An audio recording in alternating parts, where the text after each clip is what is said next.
అమ్మ చెప్పిన అలనాటి కథలకు స్వాగతం. కథ ఊబి. రచన సలీం గారు. 10వ తరగతి చదువుతున్న మా అమ్మాయి అన్వయికి సాహిత్యం మీద ఆసక్తి ఎక్కువ. తెలుగులోనే కాకుండా ఇంగ్లీష్లో వచ్చే పత్రికల్ని కూడా వదలకుండా చదువుతుంది.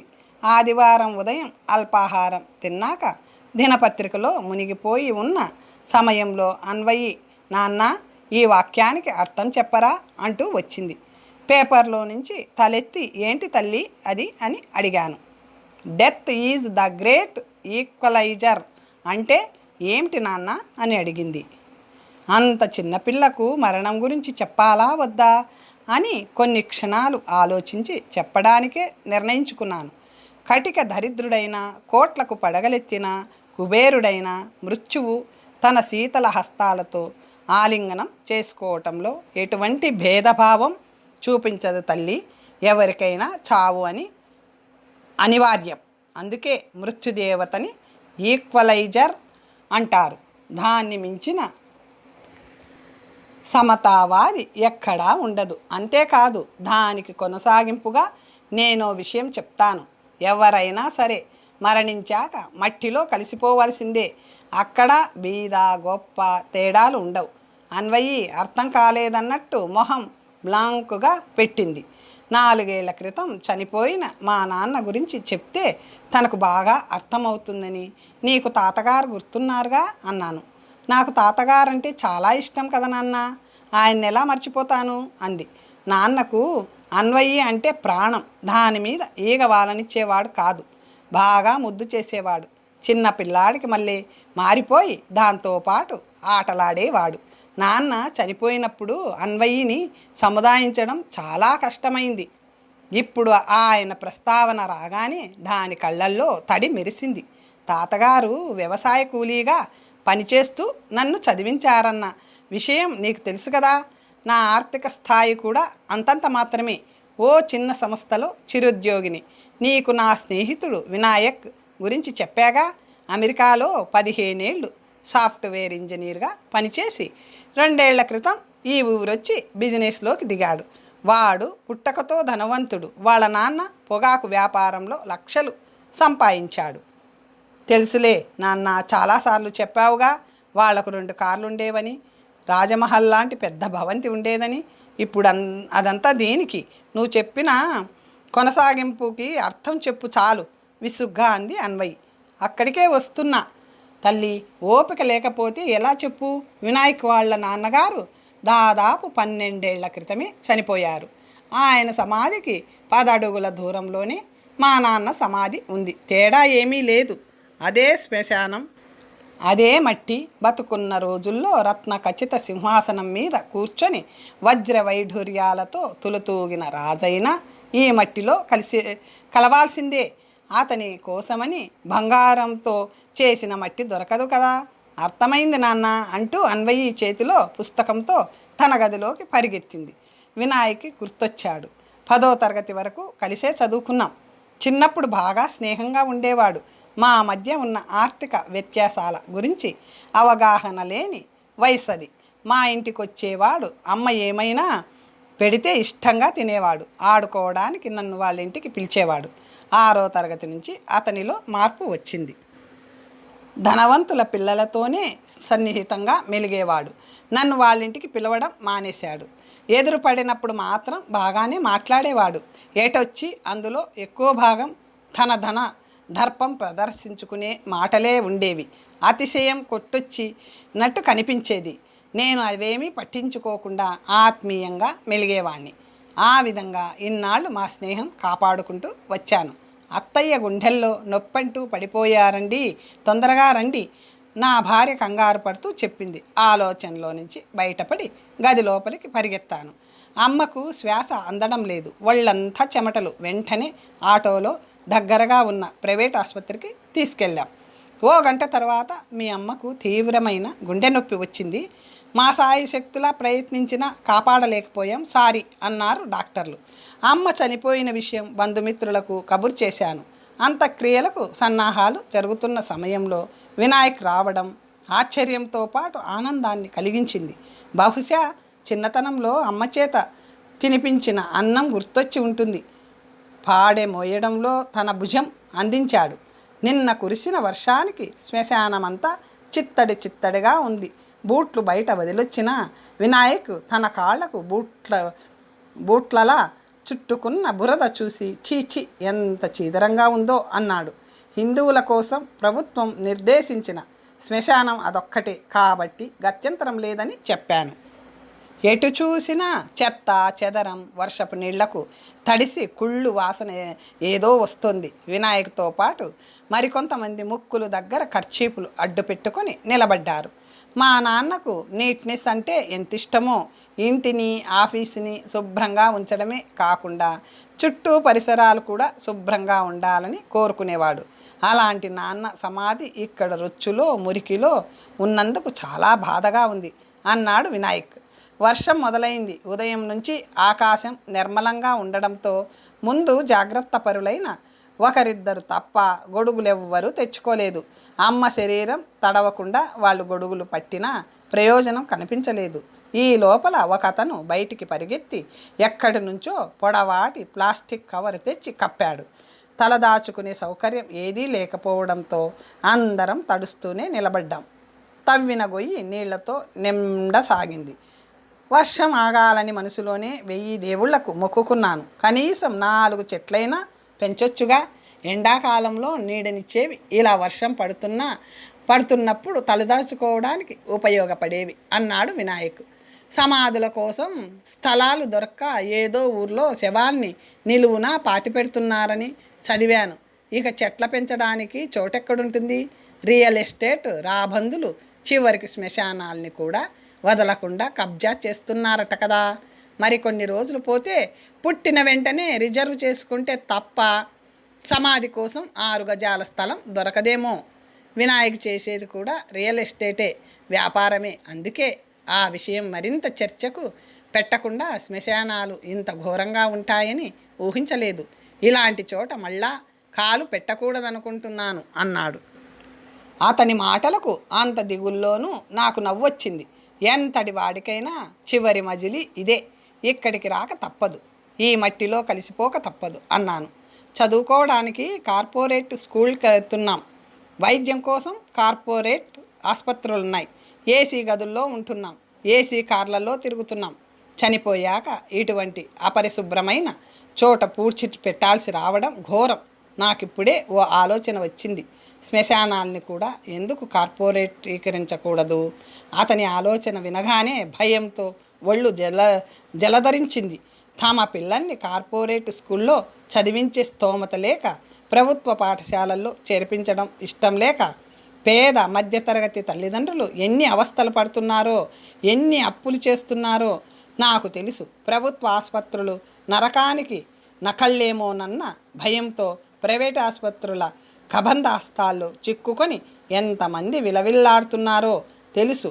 ఇప్పుడు శ్మశానాలు కూడా కార్పొరేట్ హంగుల్ని అద్దుకుంటే వాళ్ళ గదేమిటి? అదే మాట వినాయక్తో అన్నాను. నువ్వే అన్నావుగా, కష్టమో నష్టమో అందరూ కార్పొరేట్ మాయాజాలంలోనే చిక్కుకోవడానికి ఇష్టపడుతున్నారని.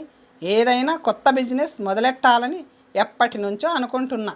కార్పొరేట్ శ్మశానం అనేది చాలా వైవిధ్యభరితమైన ఆలోచనగా బాగా వర్కౌట్ అవుతుంది. మొదట ఎన్ఆర్ఐల్నే టార్గెట్ పెట్టుకుంటా.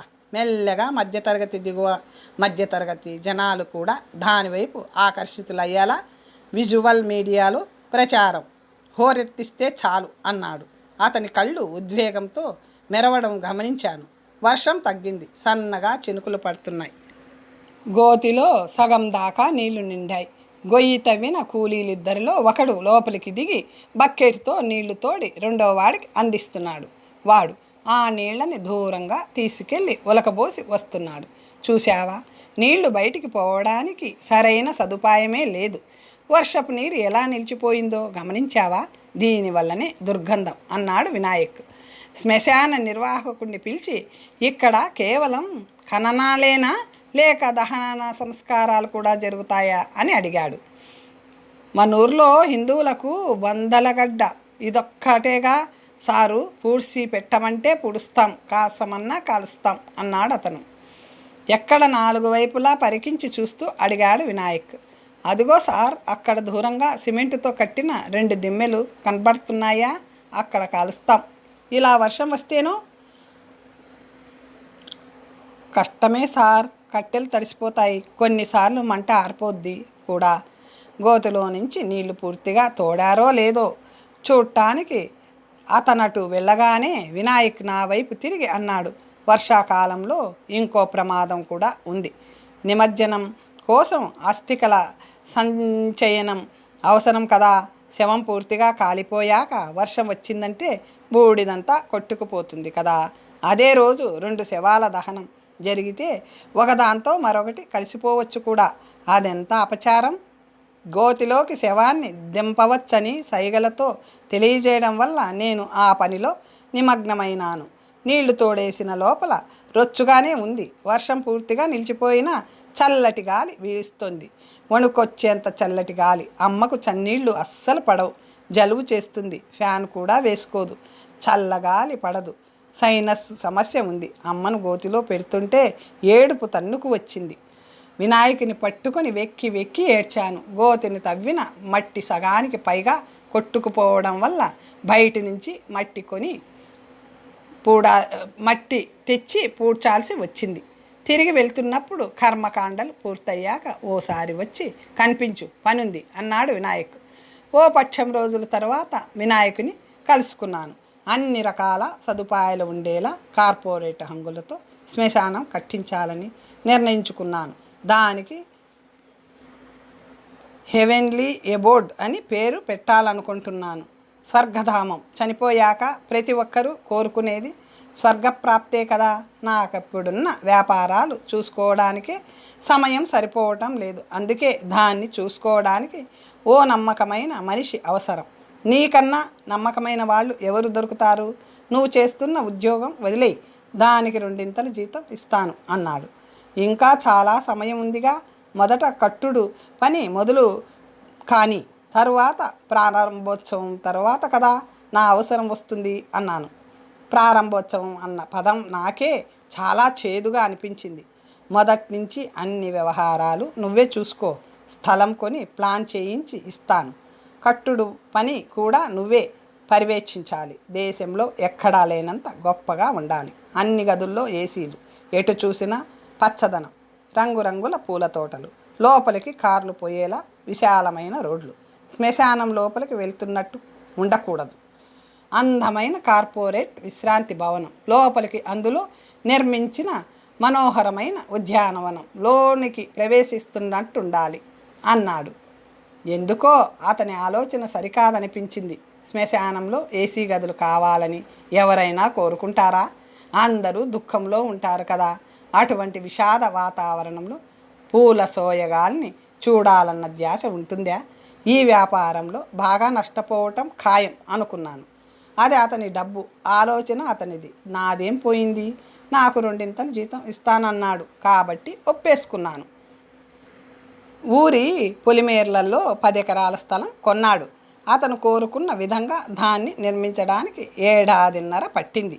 దానికి భూమి పూజ చేసిన క్షణం నుంచి ప్రింట్ మీడియాలో, టీవీ ఛానళ్లలో ప్రకటనలు గుప్పించాడు. మీ తల్లిదండ్రులు, ఆత్మీయులు, బంధువులు మరణం తర్వాత స్వర్గధామంలా భావించే వాతావరణంలో శాశ్వత నిద్ర పోవాలనుకుంటున్నారా? అయితే త్వరపడండి. హెవెన్లీ ఎబోర్డ్లో 100 గజాల స్థలం రిజిస్టర్ చేయించుకోండి. కొన్ని ప్లాట్లు మాత్రమే మిగిలాయి. స్థలం మీది, దాని నిర్వహణ బాధ్యత మాది. మాకు నెలవారీ ఫీజు చెల్లిస్తే చాలు. అతని వ్యాపార దృష్టికి ఆశ్చర్యం వేసింది. 100 గజాల స్థలంలో ఓ మోస్తరుగా ఎదిగిన చెట్ల కింద పాలరాతి సమాధి, దాని చుట్టూ పూల మొక్కలు, బంధువులు కూర్చోవడానికి 3 వైపులా అందమైన కుర్చీలు, వర్షం వస్తే తడవకుండా వాటిపైన ప్లాస్టిక్ షేడ్స్, చెట్టుకు అల్లిన రంగురంగుల విద్యుత్ దీపాలు, అవసరమైన వాళ్ళకి విశ్రాంతి తీసుకోవడానికి చిన్నపాటి గది, అందులో ఏసీతో పాటు అన్ని రకాల సౌకర్యాలు. ఎంత డబ్బు పెడితే అన్ని హంగులు ఆర్భాటాలు. శవదహనానికో ఖననానికో వచ్చిన వాళ్ళ కోసం ఏసీ రెస్టార్ రూములు, స్నానం చేయడానికి గీజర్లు అమర్చిన అధునాతనమైన బాత్రూములు, పైన షెడ్లు, చిమ్నీలు, అమర్చిన దహన వాటికలు, చితాభస్వం భద్రపరచడానికి లాకర్లు, వానకు తడవకుండా సమాధి చుట్టూ నగిషీలు చెక్కిన మందిరాలు, వర్షపు నీరు పోవడానికి డ్రైనేజీలు, కామన్ ఏరియాలో విశాలమైన పూల తోటలు, పాలరాతి శిల్పాలు, అందమైన ఫౌంటైన్లు. నా అంచనా తప్పింది. ఎన్ఆర్ఐలే కాదు, ఇక్కడి ధనవంతులు కూడా వేలం వెర్రిగా స్థలాన్ని ముందుగానే రిజర్వ్ చేసి పెట్టుకున్నారు. కొంతమంది కోరిన కోరికలు విని ఇలాంటి వాళ్ళు కూడా ఉంటారా అని నోరెళ్ళబెట్టాల్సి వచ్చింది. మా నాన్నగారికి ఈ బ్రెస్లెట్ అంటే చాలా ఇష్టం. పెళ్ళికి ముందు మా అమ్మ ఇచ్చిన బహుమతి అట వాళ్ళది. ప్రేమ వివాహంలేండి, ఈ బ్రేస్లెట్తో పాటే సమాధి చెయ్యండి అని అడిగాడు ఒక అతను.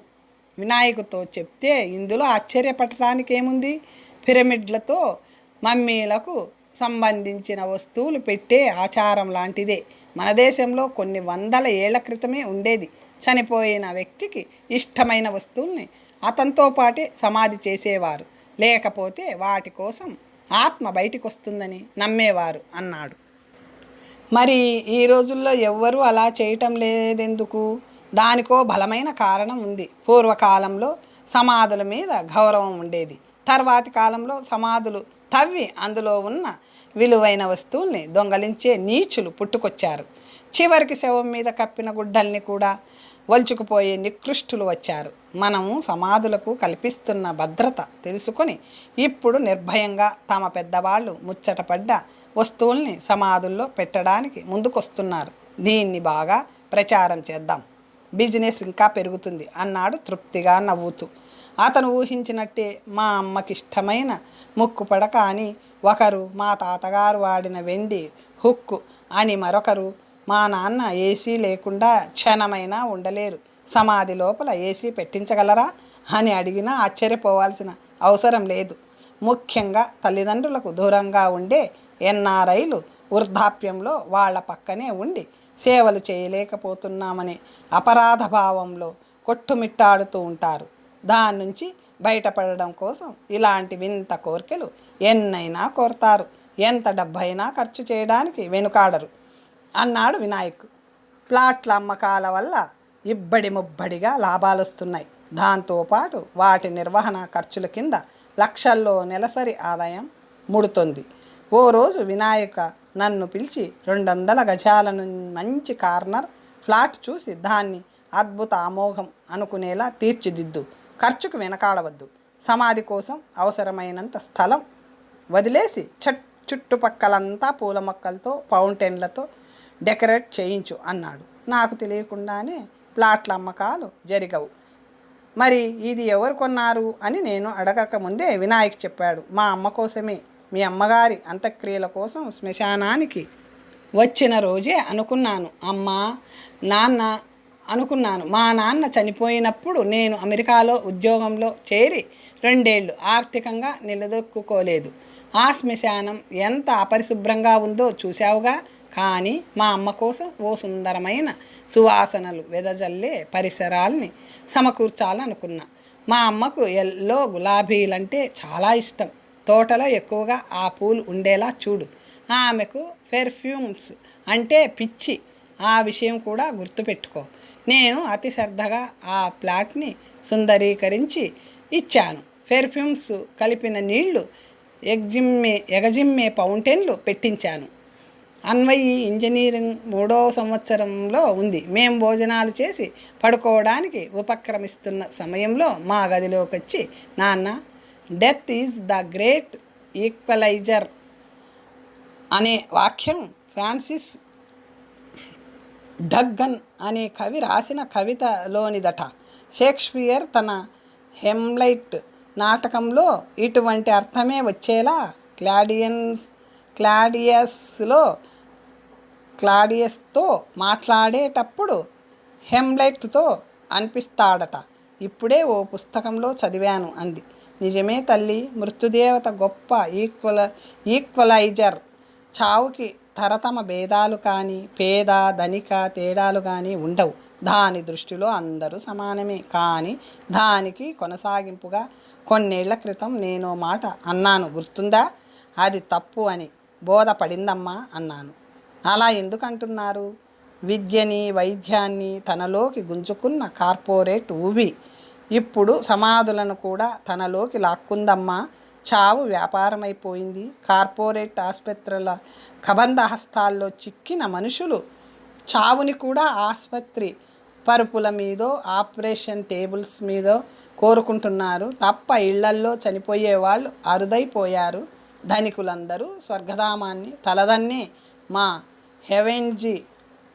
హెవెన్లీ ఎబోర్డ్లో సమాధులు కొనుక్కుంటున్నారు. తన భార్య సమాధి మీద షాజహాన్ చక్రవర్తి తాజ్మహల్ కట్టించాడు. డబ్బున్న వాళ్ళు ఎన్ఆర్ఐలు మా దగ్గర కట్టించుకుంటున్న సమాధులు కూడా ఓ రకంగా అలాంటివే. చావు తర్వాత చివరి మజిలీలో పేదవాడికి ధనవంతుడికి మధ్య చాలా వ్యత్యాసం ఉందమ్మా ఈ రోజుల్లో అన్నారు. అలా జరగడానికి కారణం కొంతమంది దగ్గర బాగా డబ్బుండటమేనా నాన్న?